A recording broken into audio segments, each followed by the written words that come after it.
Bien, regresamos con Enrique Pasquel para hablar sobre el índice de libertad económica. Muy buenas noches, Enrique. Hola, Juan José, ¿Cómo estás? ¿Qué estás? tal? Bien, se ha publicado hace muy poco el índice de libertad económica del Instituto Fraser y Exacto. lo has desmenuzado. Ajá. Cuéntanos un poco qué es lo más resaltante que has encontrado. Mira, es bien interesante. Este índice lo que mide es qué tanta, como lo dice el nombre, qué tanta libertad económica existe en un país, analizando varias variables. Primero, el tamaño del Estado, es decir, qué tanto el Estado le quita recursos a los privados. El segundo es que también funciona el sistema legal para proteger a las personas, a los contratos y a los derechos de propiedad. El tercero es la estabilidad monetaria, el cuarto la apertura comercial y el quinto, qué tan gravosas son las regulaciones en mercado crediticio, en mercado laboral y en negocios en general. Y es bien interesante, son bien interesantes las conclusiones del informe porque demuestra, como lo ha venido demostrando durante un montón de años, que la mayor libertad económica está íntimamente vinculada con el mayor desarrollo de un país. Por poner algunos ejemplos nomás.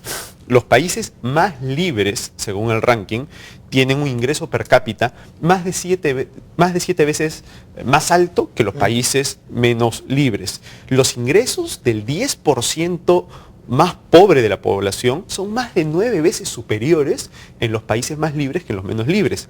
La expectativa de vida en los países más libres frente a los menos libres es de 11 años más. Es decir, por donde lo mires, en los países libres, económicamente más libres, la gente vive mejor. O sea, quienes más se benefician de la libertad son los que más lo necesitan. Además los que más se benefician son Tenemos los una jóvenes. tabla acá que donde podemos ver el ranking de algunos países singulares, digamos, ¿no? Ajá.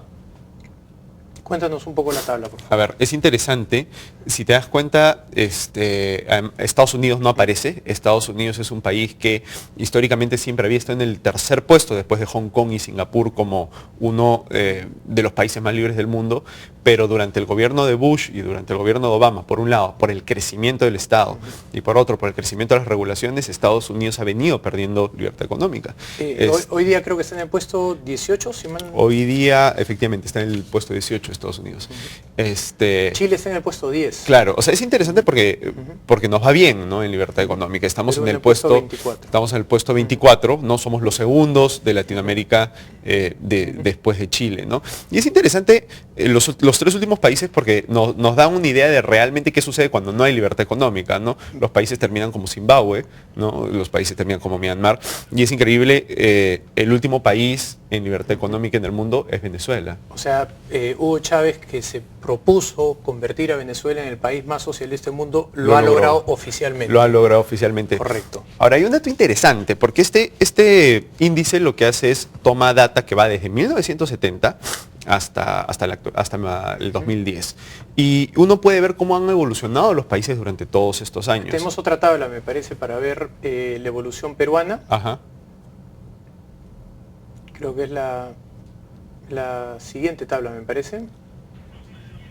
¿Sí? O vamos con esta primero. Ok. Ahora vamos con esta. A ver, Esa es la puntuación para Perú. Exacto. Entonces, Perú está puesto 24 en el mundo, puesto 2 en América Latina. Entonces, podemos ver cuáles son los puntos fuertes de Perú y cuáles son sus puntos débiles. Los puntos fuertes son estabilidad monetaria, ¿no? O sea, nuestro Banco Central, según este reporte, queda como un ejemplo mundial.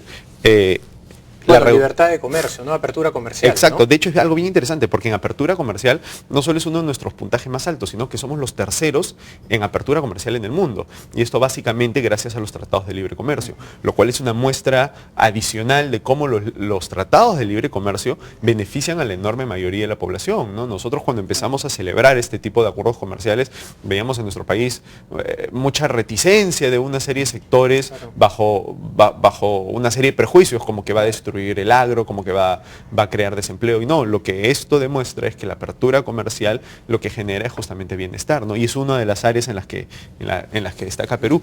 Pero también es interesante ver cuáles son las áreas donde nos va muy mal. Nuestro peor puntaje lo tenemos en sistema legal y derechos de propiedad. ¿Qué quiere decir esto? Esto quiere decir que tenemos problemas de independencia del Poder Judicial, tenemos problemas de imparcialidad del Poder Judicial, tenemos problemas de protección de derechos de propiedad. Hablemos, por ejemplo, de Conga, ¿no? Claro, Conga no es un problema de agua, es un problema de derechos. Exacto, es un problema de derechos de propiedad. Conga es un caso de una empresa que cumplía con absolutamente todos los permisos que establecía la ley para operar, ¿no? Es decir, tenía derechos de propiedad sobre la mina, ¿cierto? Y sobre su proyecto, y por más que la ley decía que podía hacer todo lo que planeaba hacer, no se le permitió. Entonces, en resumen, en nuestro país los derechos de propiedad están escritos en el papel, ¿no? O pensemos, por ejemplo, en no sé, en toda una serie de proyectos de obras públicas que supuestamente deberían ser entregados en concesión, ¿no? O sea, la concesión es algo bien parecido a la propiedad, ¿no? La concesión es como un título de propiedad por un espacio determinado de tiempo, ¿no? Proinversión, por ejemplo, tiene en cartera 26 proyectos por 10.400 millones de dólares que tenía que supuestamente va a ejecutar entre el 2012 y el 2013, pero todo aparenta que solo el 5% de eso se concesionaría en este año. Y de hecho, en los últimos días acaba de sacar un nuevo cronograma donde se aplazan concesiones por 980 millones de dólares. Entonces, en vez de entregarle toda esta infraestructura a los privados para que la exploten y para que creen riqueza, el gobierno se le está quedando, ¿no? Los derechos de propiedad es claramente algo por lo que no brillamos en nuestro país. Y eso tiene que ver, me imagino yo, también con el Poder Judicial, la calidad del Poder Judicial. Sí, efectivamente. O sea, el Poder Judicial es, si quieres, el punto más bajo que saca el Perú en el ranking, lo que es independencia judicial y lo que es imparcialidad en el Poder Judicial. O sea, es esperable también porque es lo más difícil de reformar, ¿no? O sea, pensemos cómo nos iba en los 80, ¿no? Todas las reformas que se hicieron. De hecho, tenemos una tabla acá que nos puede decir cómo íbamos. Mira, sí, es increíble, es increíble. Ahí está efectivamente la evolución de Perú.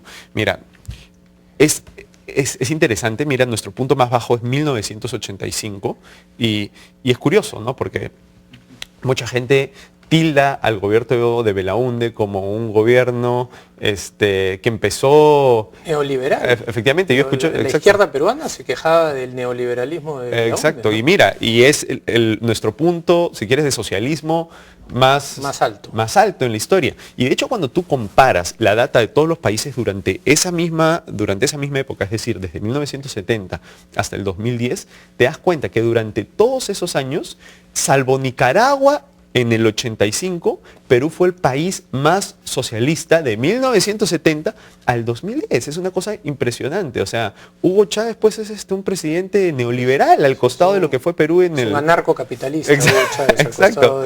Al costado de cómo Belaúnde dejó al Perú, ¿no? Y te das cuenta que el salto grande es en los 90, ¿no? En los 90 que se implementan todas las reformas del mercado, pasamos de 3.97 a 6.5, es decir, tuvimos un gran salto de libertad económica y de ahí en adelante casi que solo o nos hemos mantenido o hemos ido creciendo, ¿no? ¿Cuáles son las amenazas actuales para Perú respecto al índice de libertad económica?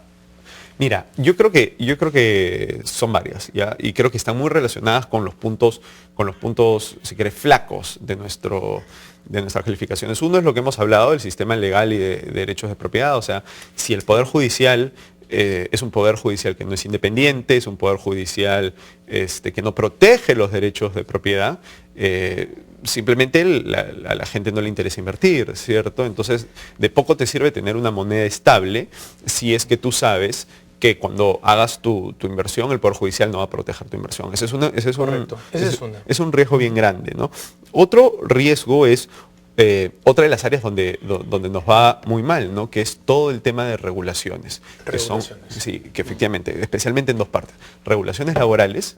Nosotros somos de los países que tienen que crean los mayores costos para contratar y para despedir trabajadores, ¿no? Lo cual hace sumamente difícil que se cree más empleo. La dinámica de contrataciones. Exacto, y crea problemas para crear empresa y para generar trabajo, ¿no? Y lo otro son costos de la burocracia en general, o sea, todos los costos que impone la burocracia, desde el bodeguero, ¿cierto?, que quiere abrir su negocio, hasta el gran empresario. Porque así como el bodeguero tiene que enfrentar un sistema de regulaciones que le complica la vida y que muchas veces hace que su negocio ya no sea rentable, el gran empresario también se enfrenta, si quieres, a la la mega burocracia. O sea, por ejemplo, pensemos en las concesiones de las líneas del tren eléctrico, la longitudinal de la sierra, ¿no?